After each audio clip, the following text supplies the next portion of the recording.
Il est évident que pour organiser ces réouvertures, on va tout faire pour protéger en même temps la population et protéger aussi les professionnels.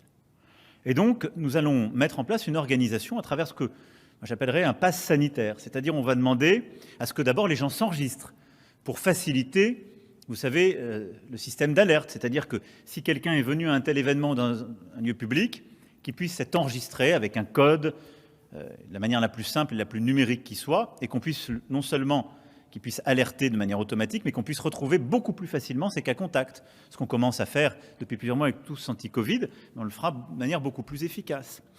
Sans doute, on pourra intégrer des éléments de tests négatifs récents. On demande dans beaucoup de situations d'avoir des tests de 48 ou 72 heures qui vous mettent négatif. Ça peut être aussi un instrument.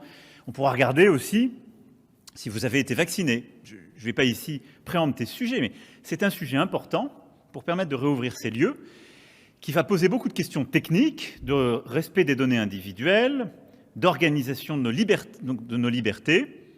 Donc il faut préparer dès maintenant, techniquement, politiquement, juridiquement ce sujet. Et ça, ce sera dans nos pays pour la réouverture de beaucoup d'activités.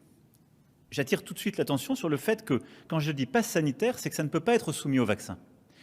Parce que si on arrive à un moment dans le printemps à rouvrir certains de ces lieux, nous ne saurions conditionner leur accès à une vaccination, alors même que nous n'aurions même pas ouvert la vaccination aux plus jeunes d'entre nous.